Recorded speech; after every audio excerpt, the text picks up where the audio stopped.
As Phoebe mentioned, I am Jessie Schiffler. I live in North Coventry Township. I am also a volunteer native plant educator. Over the last 8 years, I have learned a great deal about native plants, a lot of that by volunteering with great organizations like Natural Lands and Perkium and Watershed Conservancy. I also completed the Mount Cuba's certification program for native landscape design, and I helped to charter the local chapter of Wild Ones, which is a national nonprofit organization dedicated to educating people about the vital importance of native plants in all of our landscapes. I'm here tonight to talk about how we can all do our part to help the ecosystem by essentially doing less in the fall. The traditional landscaping practices of sterilizing our lawns in preparation for winter by pulling out or cutting down all of our perennials, by mowing low our grasses and protecting our delicate ornamental shrubs and trees that are already struggling here in this environment are outdated and frankly harmful. We can do better for ourselves and the creatures of North Coventry and all of your communities by making better choices to be stewards of our landscape to improve the lives of humans and non-humans alike. Instead of having a busy to-do list of outdoor chores at this time of year that we need to get done before we can start getting ready for the holidays, we can think about things a little bit differently. And that's what we're going to start doing tonight. Everywhere you go, this is the scene. Acres and acres of turf grass without a leaf on it, even when the whole lot is surrounded by trees. Most people who are fortunate enough to have mature trees on their property still think they have to protect that precious turf grass from those nasty fallen leaves. They leaf blow for hours and then bag the offenders to be carted off to the landfill. But just because this is what we see most often doesn't mean it's the right thing to do. There are other options, and we just need to learn what they are. So to know some of those options, we have to look beyond our traditional landscape practices and gain an understanding of what the plants and animals in our region really need to thrive going into winter. I understand this is a new way to think about the land you have control over, and using that control in different ways can be uncomfortable at first. But trust me, the rewards of seeing life return to your property are well worth a little discomfort in the beginning. So tonight's presentation will cover a few main parts, and then we can answer any questions you have at the end. We'll talk about native plants and why they are important. We'll talk about the best way to plant them, why we should try to emulate nature in our designs, why we want to avoid the heavy hand of man, and how to look at this new, wilder landscape and see beauty in all seasons. We'll start with the very basics. What are native plants? They are plants that have co-evolved to thrive in this ecoregion over thousands of years and are providing many ecosystem services. There are many definitions for native, but the important part is the relationships with other plants and animals within the area. Native plants naturally provide all of the ecosystem functions that humans try to reconstruct and reproduce when they've removed native plants from the landscape. They help protect the soil during rainstorms. Their larger and deeper root systems aerate the soil and allow for better natural decomposition and moisture retention. Those same roots catch and filter pollutants from storm waters and prevent them from entering our waterways and wells. With the costs of heating and cooling only going up, nature has provided us an answer for how to combat climate change. Many of our native tree species help to capture carbon to offset the effects of climate change and provide us windbreaks and shade to reduce our home heating and cooling bills. Choosing the right plants for the right place is important work, and there are many sources to find which native trees and shrubs would be best in your landscape, such as this article cited from Penn Live. If you have solar panels, that is another thing to take into consideration. So you'd want to read this separate article related to energy saving to learn how to landscape with your solar panels in mind. Native plants have co-evolved with native insects and other animals to provide food and shelter throughout the year. Native insects and mammals have evolved to rear young and prepare for the seasons based on when native plants are in bloom, when they set seed, and when they go dormant. Those same mechanisms that provide for wildlife can give us some tasty benefits as well. We have many human edible berry and nut producing native plants, including highbush blueberry, pawpaw, persimmon, grape, juneberry, hazelnut, walnut, hickory, so many. Part of that coevolution mechanism is the fact that most insects can only feed their babies the leaves of certain plants, sometimes a single genus or even species. The monarch butterfly is the poster child for this type of specialist host relationship, with its dependence on milkweed to feed its caterpillars. This pictogram is just a small example of the thousands of similar relationships between insects and their host plants. So planting native plants can provide host plants for the larval stage of insects, flowers to produce nectar and pollen for adult insects. They can produce fruit and seeds for birds and mammals, including people, and they provide nesting and shelter sites for animals as well. One plant can serve all those functions on top of all the other ecosystem functions we've already mentioned. They really are amazing. So, now that we have talked about some of the benefits of native plants, you can start to look around your property and see where you can add these amazing plant communities. Once you have an idea of where your property can most be enhanced by native plants, you can start planting. Fall is an excellent time to install small native trees and shrubs in your landscape. The relatively warm soil temperatures, decreased hot air, and generally more moisture provide ideal growing conditions for newly transplanted roots to take hold and nestle in before the ground freezes. Adding a thick layer of leaf or bark mulch can help protect small plants from heaving out of the ground during the freeze-thaw cycles of winter.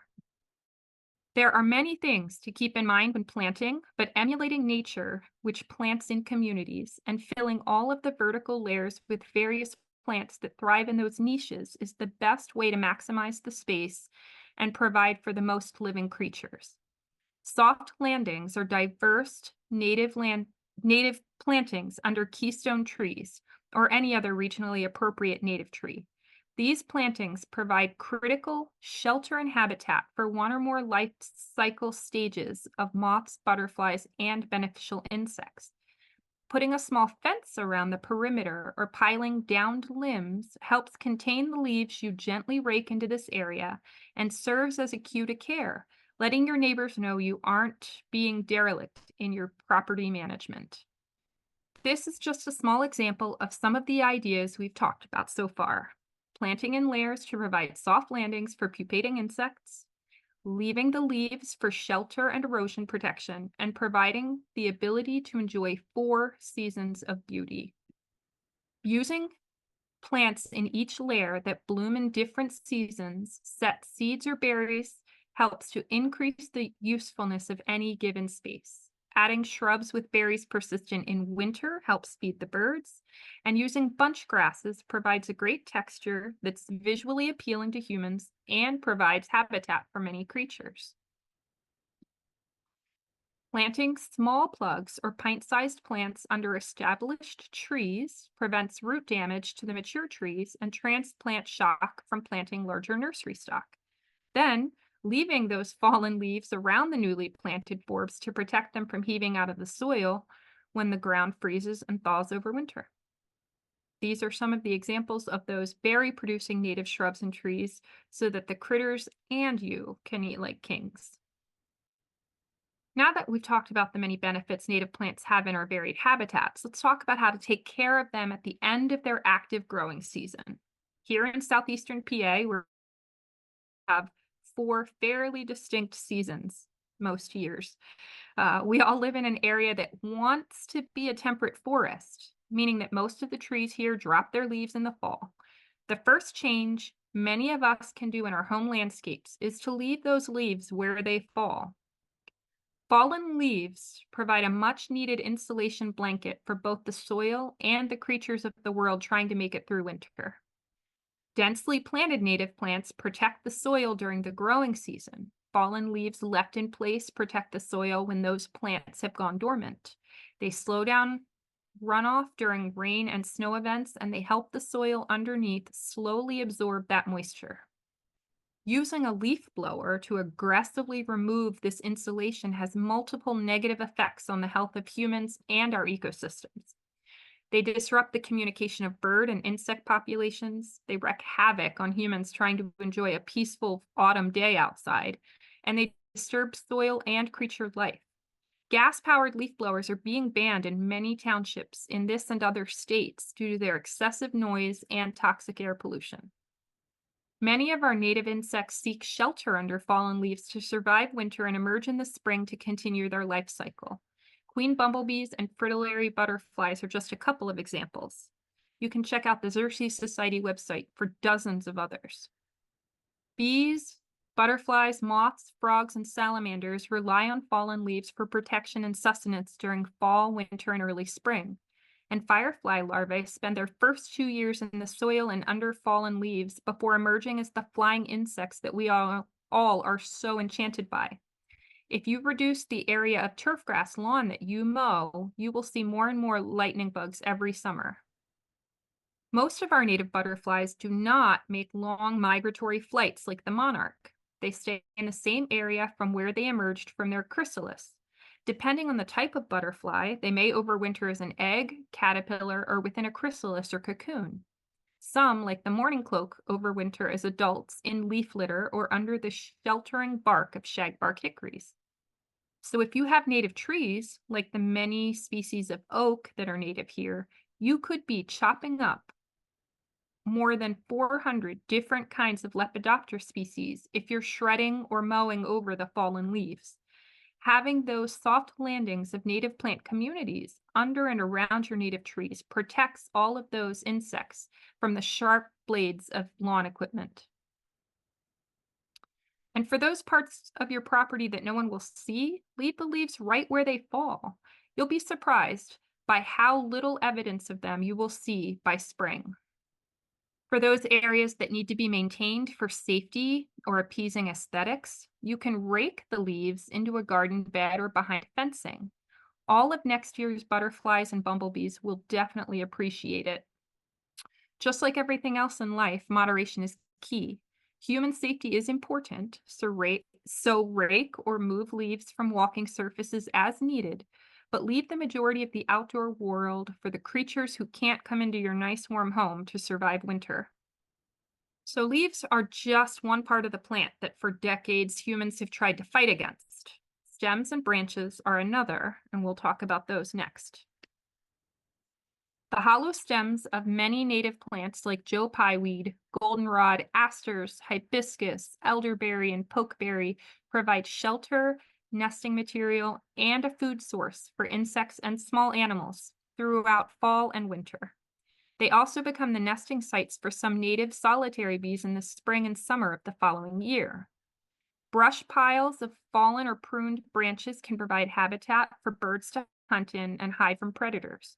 They can be used around young plants to protect from deer and rabbit browse. They provide small mammals and reptiles places to hide, hunt, and raise their young. They can be kept in areas out of sight if you prefer, or you can make them a focal point of your property so you can observe wildlife in action. It's like having your very own backyard safari teeming with life. Here are just a few examples of the cavity nesting native bees that you will be helping when you keep your spent stems in place. A rich diversity of different types of natural habitat are needed to support the needs of our richly diverse native animals. Stems, branches, bare soil, fallen leaves, brush piles, dried grasses, nothing goes to waste in nature, and all of these natural materials will be used and then decompose and enrich the soil if left to their own processes. Some native herbaceous forbs and shrubs can get tall and flop over. If that happens near a walkway or a high traffic area, you can trim those branches or stems 6 to 18 inches from the ground, dropping the cut pieces on the ground to break down naturally, or you can bunch those stems together tie them with a piece of twine, and lay them or prop them against a shed, in a bush, anywhere really, so they can still provide their hollow center for shelter or nesting, and they'll decompose naturally in place over time. Those standing cut stems provide stem nesting bees space to rear their young in the spring, and the new growth in spring will cover those naked stems that didn't decompose through winter. So, tall goldenrod on the left side of this picture, for example, is a notorious flopper. It is an aggressive native meadow plant. It wants to grow with a lot of other goldenrod, and it might think about letting some asters grow with it. It is a very beneficial pollen and nectar source for native insects who are gathering resources in the fall. It is welcome on my property, but sometimes she needs a little trim to make paths accessible. So, with just a few snips, ta-da! Now I can clearly see the path I want to take. I wait until the flowers have mostly faded so that they were able to provide that important nectar and pollen before I tidied up a bit. There are many other smaller, less aggressive goldenrods that you can choose for your property if you don't have the space to let tall goldenrods try to rule the world.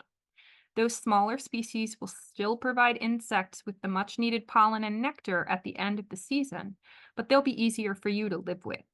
So, goldenrods are for sure a right plant for the right place kind of a plant.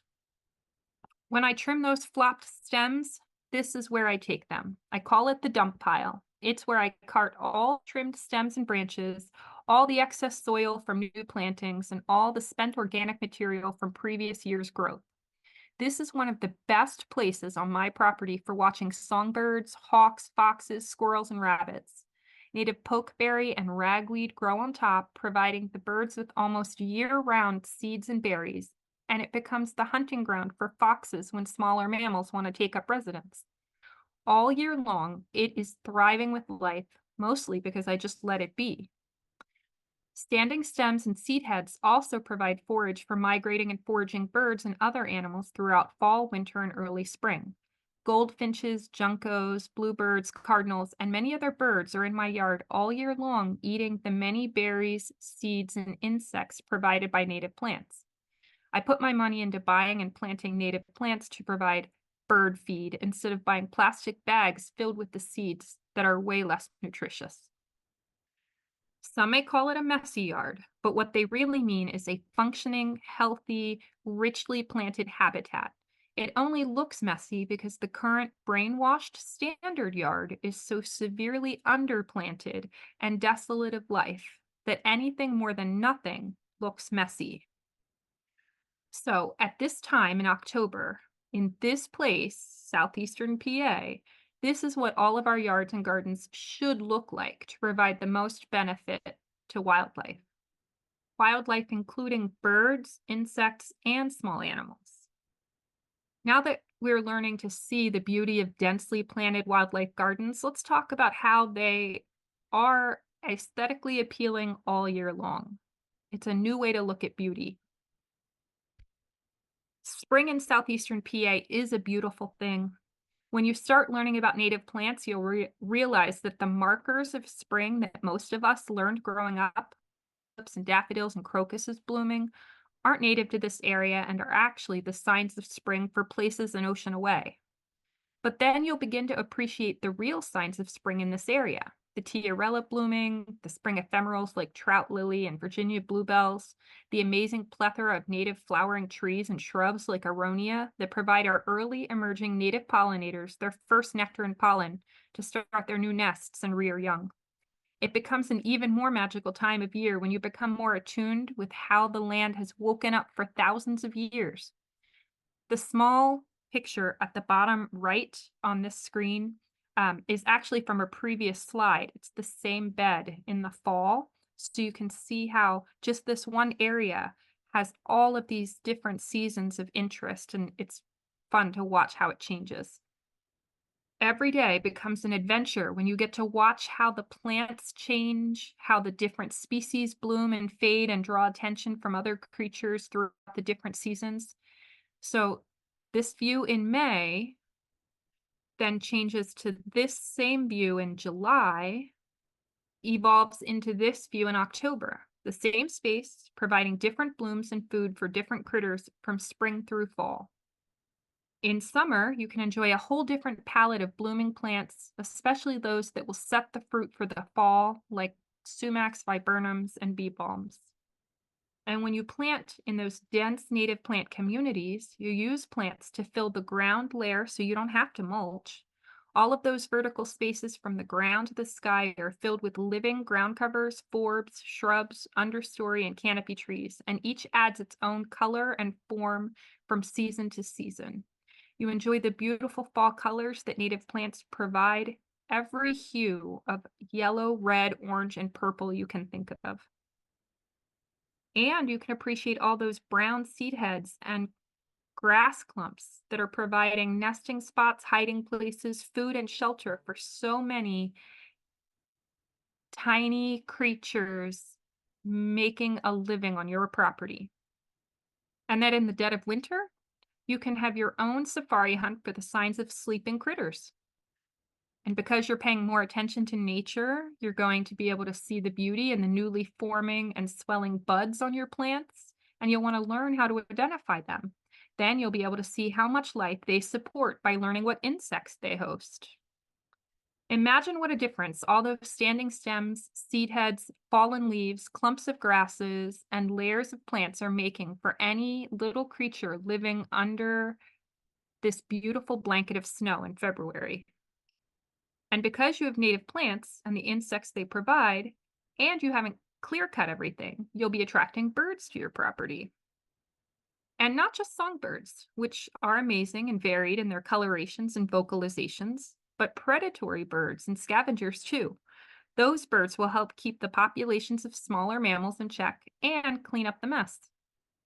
As winter wears on and we all dream of the warmer days of spring, a lot of us plan what we're going to do with our gardens on the first warm day available. But it's a better practice to wait until later in the spring, when more insects have emerged from their winter hiatus, for any trimming back and carting around of native vegetation. The plants know what to do. They'll emerge from what's left of the winter leaves just fine, as they would have without our help for thousands of years. In closing, there are big changes we can all make to help the birds and the bees. Most of those changes involve doing a lot less and observing a lot more. Take the time you would usually spend on your garden chores and use it to watch all the new friends you make in your own backyard wildlife sanctuary. If you're interested in learning more about native plants and how we can all help save the planet, join us at Wild Ones. We have monthly meetings open to the public, and we'd be happy to talk. And now I can take any questions anybody might have. My question is about, do you know if the pollinators live in the hollow stems through, like their larvae live there over the winter, or they're waiting for the spring to come and then they put their larvae in the hollow stems in the spring? It varies by species. So some hollow hollow stem nest builders will overwinter larvae in the stems, but more often they're only putting those larvae in the late spring or summer. There are insects that make it through winter in the adult stage, and they're hiding in crevices and hollow stems for shelter and protection in kind of like a hibernation state. But the majority will only have like adult female queens who will start the colonies new in the spring or summer, and they will lay their larvae in the spring or summer in those hollow stems. So then you're talking hollow stems from the whole previous year. I have a question about the grass that you have. I mean, your paths are on the grass, right? And so that's the grass that was there to begin with? Yeah, so my property when we moved in started as just essentially a turf grass rectangle. Mhm. And the house was in the middle, roughly, and we had a few mm, young but more mature-ish trees on the border. Yes. So I Mhm. used the turf grass as my paths to get around to my various native plant communities. Okay, so did you get rid of the grass where you planted using cardboard or something? How did you do that? I've used every technique you can think of. I have done the cardboard and mulch method. I've done solarization. I have not removed grass at all. I've just mowed it low and planted right in low turf grass and then kind of weeded around those new plantings until they outcompeted the turf grass. So I've used really every method you can think of to decrease turf grass. And one of the best things that I recommend is after you've planted something, let it go to seed. Let the volunteers that come up grow. They will do a good job at outcompeting turf grass if you give them a chance. And I love free plants. So native plants that want to reseed and repopulate for me are my best friends. My land was previously an orchard that had just been let go. And I have mugwort and ground ivy everywhere. So that's and then there's some grass. Yeah. Anyway, it's Mugwort, I have a little bit of. I'm still fighting it after a few years. I try and catch it before it goes to seed. I've tried to smother it. The thing that I find works the best is to plant aggressive native plants in the same space and then just weed the mugwort around. And each year gets to be less and less. I find the same thing with like Canadian thistle too. Just like don't let it go to seed. I keep pulling it. I'm just persistent, knowing it's going to be a multiple year battle that gets less and less as long as I stay on top of it. I have a question. Surely. Okay, thanks for the presentation. It's nice to see pictures that look like my yard. Um, but my whole front this year I was away a lot and really couldn't do anything, and Mother Nature has done just a beautiful job. I'm just loving it. But the whole front of the house is, I think it's called snow aster. It's a little, It's blooming right now, prolific. yeah, Yes, old field aster, it's Symphyotrichum pilosum is the most common aster that's happening right now. That is just those snowbanks of white. Yes. yes. And I'm just curious. So would you suggest I just leave it all, or will, I mean, how do other natives then compete with that? Or do they all just take their turns? Um, so it depends what your goal is. It is that species of aster is it's very aggressive and it is kind of woody so that the stems are fairly persistent through winter and into spring, which means that you run the risk of shading out the things that want to emerge in the spring if you have other native plants kind of tucked in underneath them. So how I manage it, because I have like you, a lot of this field aster that is just show stopping right now.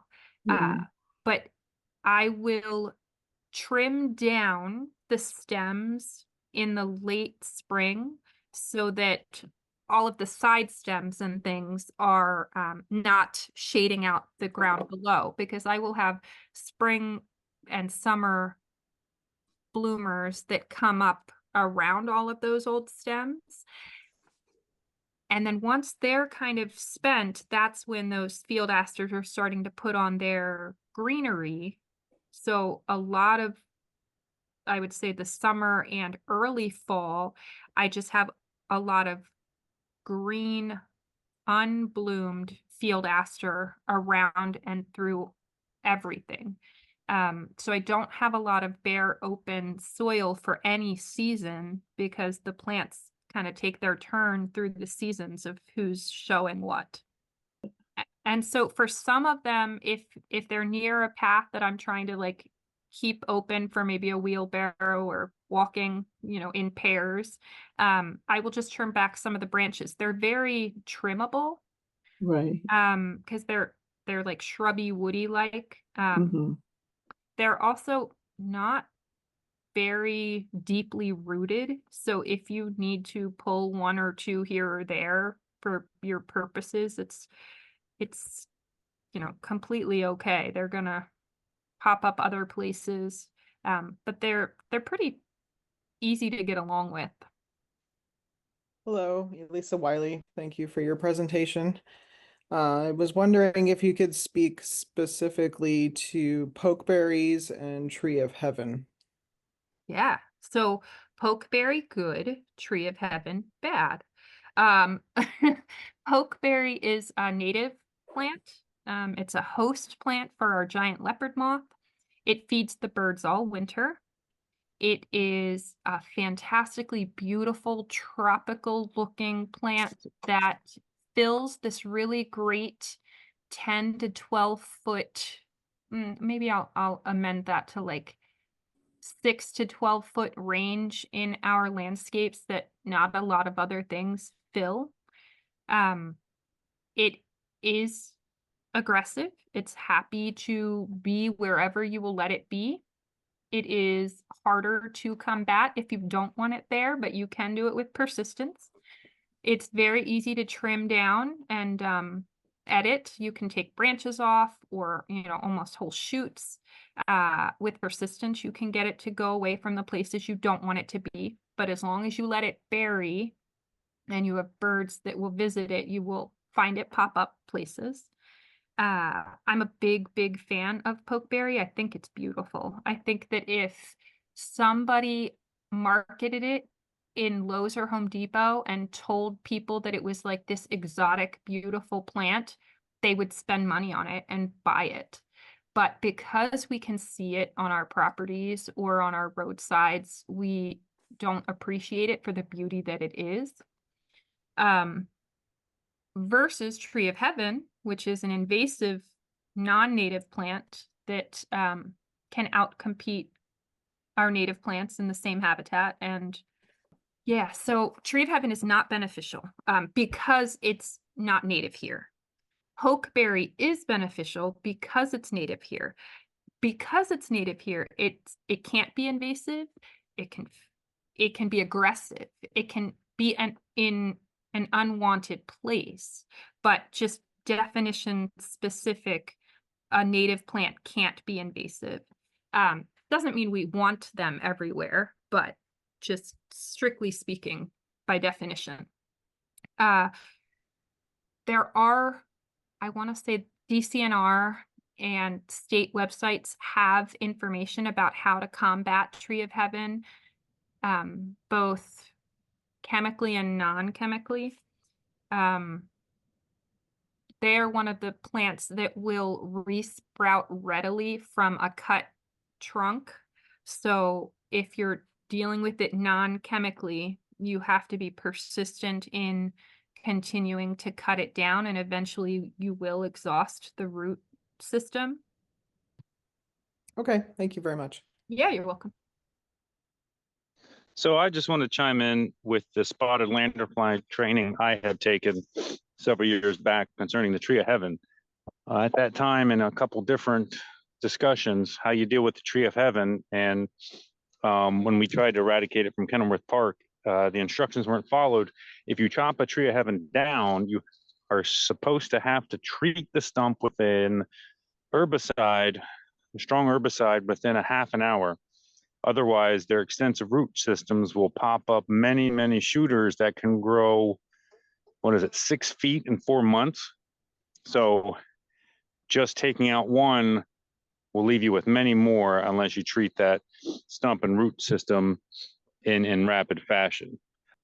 I've heard something else about treating the stumps of trees that send up root sprouts, like Tree of Heaven, Forsythia, Euonymus does it.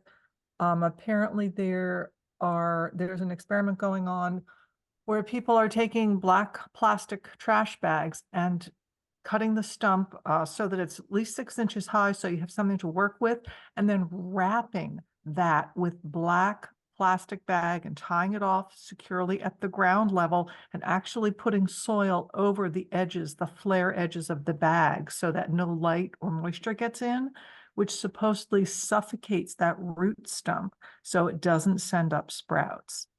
I haven't tried it, but I read it and thought it was really interesting. That might be an alternative to using herbicides on the stumps. I think With Tree of Heaven and Euonymus, you still have to go around your yard for a 10 to 20 foot radius with a shovel and literally stab those root sprouts that Justin was talking about that are pretty aggressive, because the roots in the ground, which you can never rip all out, have a lot of energy in them. And they're wanting to go somewhere. And if you either poisoned the stump with herbicide or locked it off with black plastic, those roots are going to send up sprouts somewhere else. So like you said, Jesse, it's still important to be going around the next couple seasons with a spade or bolt cutters, you know, those really strong pruners, and cutting those root sprouts, if you can, below the surface, below the root crown, to really stop them from resprouting. It's definitely a project. You're so right about that, and about the birds. I have a big area where I took down 3 huge Norway maples, and removing all the shade brought in enough sun for me to plant tons of natives. But every time I go out there to, as you said, enjoy the natives and make sure they're doing all right in this terrible drought and things like that, I see what the birds were doing in those Norway maples. They were eating Japanese honeysuckle and barberry and lindera. I have spice bush sprouts, which is nice, but I also have all these non-native invasive sprouts, Japanese honeysuckle. And I just have to keep pulling them, but they're really easy to pull when they're that small. Like you said, if you just patrol every week or more often, it's easy to keep the area free of the invasive so that the natives can ultimately take over. Right. And I think that that could have been something I put in this presentation for, you know, fall management for wildlife, keeping an eye on invasives. It's as our trees and shrubs start to lose their leaves, it becomes more apparent where the non-native plants are, because they tend to hold on to their green color longer because they're not used to being here. They don't quite know what's in store. And it's a good time to tackle those invasives. Hey, Jesse, this is Patty Worth. I just wanted to mention a technique that we use to eradicate a couple of really large trees of heaven that we had on our property, which was just to, and it took a couple of years, but to drill a few holes just with a portable screwdriver and inject Roundup, or I think it was just concentrated Roundup in there. And what it does is it just kills the tree slowly over time, so there's no traumatic death that forces it to sucker out. So that not only does the tree die, but the roots die too. So in the, you know, if it's not a tree that you need to cut down immediately, you know, it was super easy and very effective. I think it only, what did it take, John, like 2 years? 2 to 3. 2 to 3 years. And it just, like I said, it died slowly, no suckers, gone. This is probably a good time of year to do that too, because the everything's going down into the root system. And so timing is really helpful. Correct, yes. In the fall is the time to do it, when the tree is drawing, as you said, the nutrients back down into the root system. It's the perfect time to do it. So, you know, a couple of 3 holes one year, a couple 3 holes the next fall, tree's gone. And these were pretty sizable trees. They were about 8 inches in diameter, perhaps. Oh, I didn't mention it specifically, but dead trees are such a great part of a healthy ecosystem, especially dead non-native trees. So yeah, that sounds like an excellent way. And most of those chemicals are fairly short-lived so that the next season, anything that's feeding off of that dead wood isn't being actively poisoned. In 6 years have essentially made like a little mini forest in one section, and I love it so much. It's like a little forest path. It's so quick, the fastest forest I could think of. And then a shorter species is the shining sumac, and it in 2 years has made this just beautiful little almost hedgerow that I think I'm going to give it another year or two, but then I'm going to kind of trim a path through there so that it'll have a little seating area. It provides great shade. The birds just adore, going in through this little thickety area, but it's not spiny. It's fast growing, great for erosion control. All of these great benefits. Flowers, so the insects love the flowers, and then the birds eat the cone berries. Highly recommend for creating these little thickety patches of screening, and the colors in the fall are amazing. I'm a big sumac fan. I guess following up on that, I was curious if anyone has ever tried a vinegar and or salt solution concentrate to try to kill tree of heaven. I think that you will find on those websites, there are those, I don't know if homeopathic is the right term, but those more natural remedies. Those vinegar and salt will kill anything. So in enough concentration. So if you're injecting it into Tree of Heaven, I bet you would have success. If you're trying to systemically treat like the soil or something like that, you're going to be killing a lot of other things. You're going to, innocent bystanders that will be killed also, because while they are not toxic poisons, they will kill things. So I think if to you're using the encourage. same, if you're using the same injection method directly into the trunk of Tree of Heaven, you will probably have some success. I just wouldn't recommend it as like a broad spectrum treatment for any area. I hate to bring our conversation to an end. This has been wonderful, but we are now at 8:03, so I think that we are now finished. If you have additional questions, I'm sure that Jesse would be willing to talk with you about it. Again, I think if you have specific questions concerning treatments for things like the Tree of Heaven, I would strongly recommend you look into Penn State or one of the other land-grant universities. Thank you, Jesse. We really appreciate your presentation. It was excellent. Thank you, for having Jesse. me. It was great. It was great seeing you guys. Thank you. Thanks all. Thanks. Bye-bye. Bye. Good night. Night, everybody. Good.